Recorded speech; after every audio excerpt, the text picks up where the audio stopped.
When the goddess transcends, when she finally cuts the cord, when she finally decides that she no longer has to be addicted to suffering, she frees herself from the confines of her own limiting beliefs and society's beliefs. She frees herself from any doubt. As a goddess, she goes through so many transformations of soul, mind, body.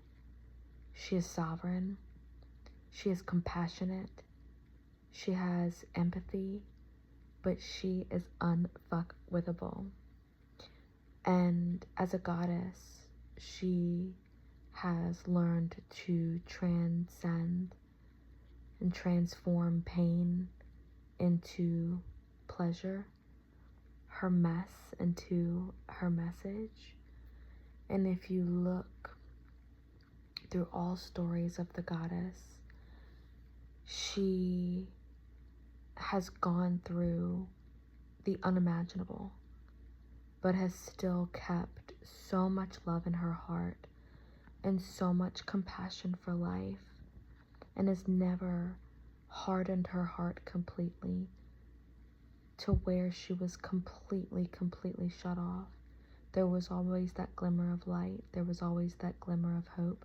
There was always that glimmer of faith. There was always that glimmer of devotion to something much larger than oneself. And the goddess does not chase. She does not beg.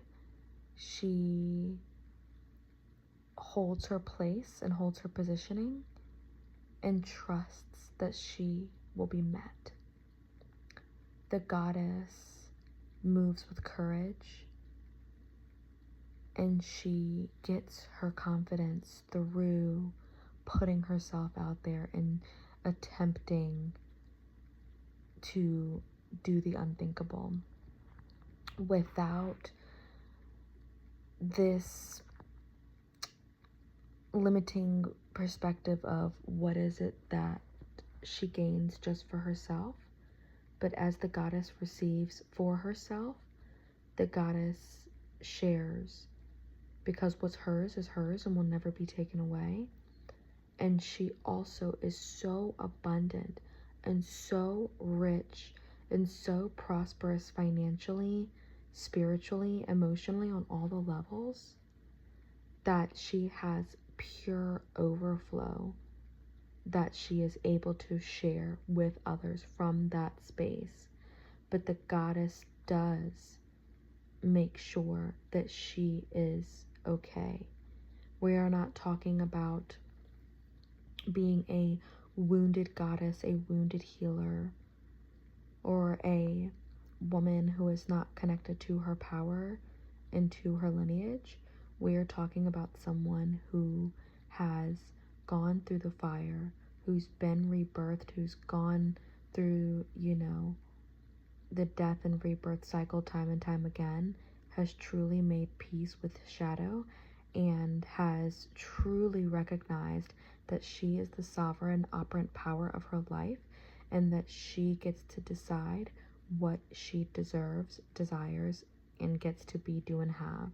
And the more that she follows her intuition, follows her divine guidance, can understand the past and can release the past and not be a victim of the past anymore, the more she begins to free herself from any and all illusions, binds, bounds, cords, contracts that have been consented to or not consented to. She is now able to eradicate that which no longer serves and step into a new, more refined space where her energy is more refined, where she is more aware of her power and her light, as well as the responsibilities that come with being a leader and operating from a space of integrity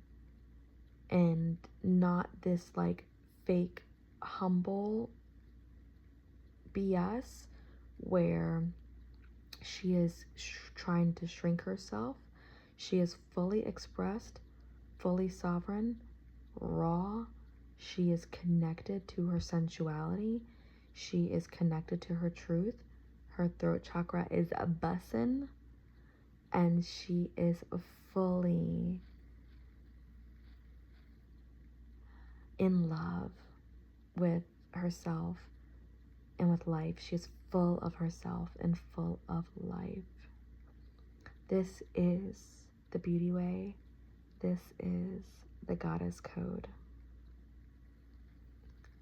From my heart to yours.